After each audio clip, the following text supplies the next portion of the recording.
started with a dream, just a spark in the night. Now we're climbing higher, burning so bright. Through the ups and downs, the Hey struggle. everyone, if you enjoy storytelling, make sure to subscribe to my channel at Gangaraja538. I post regular content on stories that you don't want to miss. Hit the subscribe button and turn on notifications so you'll always be updated with my latest videos. Thanks for your support. Pongal కథ మరియు కృతజ్ఞతా శక్తి. ఒకప్పుడు తమిళనాడులోని ఒక చిన్న గ్రామంలో రవి అనే దయగల బాలుడు నివసించేవాడు. అతను తన చుట్టూ ఉన్న ప్రతిదాని గురించి ఆసక్తిగా ఉండేవాడు మరియు ప్రశ్నలు అడగడానికి ఇష్టపడేవాడు. పొంగల్ పండుగ సమీపిస్తుండగా తన తల్లి ఇంటిని శుభ్రం చేయడం, రంగురంగుల రంగోలితో ప్రవేశద్వారం అలంకరించడం మరియు వంట కోసం కుండలు సిద్ధం చేయడం రవి గమనించాడు. అతను తన తల్లిని, అమ్మా, మనం పొంగల్ ఎందుకు జరుపుకుంటాము అని అడిగాడు. అతని తల్లి నవ్వి, పొంగల్ పంట పండుగ, రవి.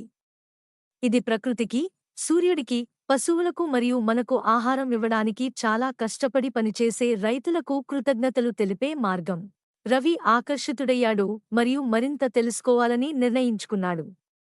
మరుసటి రోజు ఉదయం అతను తన అనుభవజ్ఞుడైన రైతు తాతను సందర్శించాడు.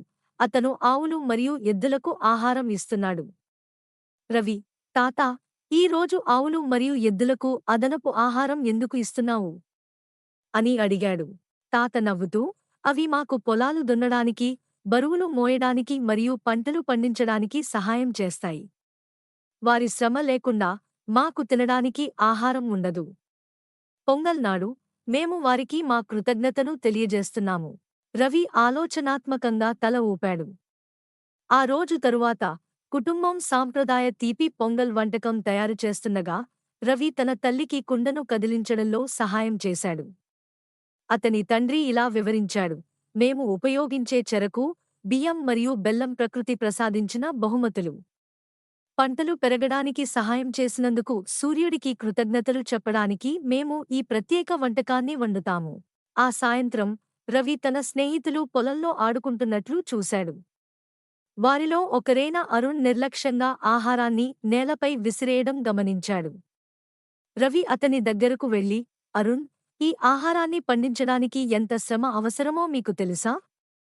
రైతులు సూర్యుని కింద కష్టపడి పనిచేస్తారు మరియు ఎద్దులు మరియు ఆవులు వంటి జంతువులు వాటికి సహాయం చేస్తాయి.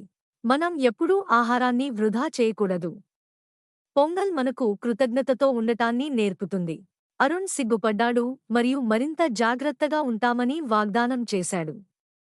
రవి మాటలతో ప్రేరణ పొందిన పిల్లలందరూ కలిసి చిన్న రంగోలి వేయడం, సాంప్రదాయ పాటలు పాడటం మరియు మిగిలిపోయిన ధాన్యాలతో పక్షులకు ఆహారం ఇవ్వడం ద్వారా పొంగల్ జరుపుకోవాలని నిర్ణయించుకున్నారు. ఈ పండుగ రవి మరియు అతని స్నేహితులకు ఒక విలువైన పాఠం నేర్పింది. కృతజ్ఞత ఆనందం మరియు సామరస్యాన్ని తెస్తుంది. వారు రైతులు, జంతువులు మరియు ప్రకృతి యొక్క కృషిని అభినందించడం నేర్చుకున్నారు మరియు ఈ సందేశాన్ని ముందుకు తీసుకువెళతామని హామీ ఇచ్చారు. ఆ రోజు నుండి రవి తన జీవితానికి దోహదపడిన ప్రతి ఒక్కరికి చిన్నా పెద్దా కృతజ్ఞతలు చెప్పడం అలవాటు చేసుకున్నాడు. అతని హృదయం ఆనందంతో నిండిపోయింది మరియు అతను తన గ్రామంలో దయ మరియు కృతజ్ఞతకు ఒక ప్రకాశవంతమైన ఉదాహరణ అయ్యాడు. కథ యొక్క నీతి: మీ జీవితంలోని ఆశీర్వాదాలకు ఎల్లప్పుడూ కృతజ్ఞతతో ఉండండి. ప్రకృతి, జంతువులు మరియు మీకు సహాయం చేసే వ్యక్తుల పట్ల కృతజ్ఞత చూపండి. కృతజ్ఞత జీవితాన్ని అందంగా మరియు అర్థవంతంగా చేస్తుంది.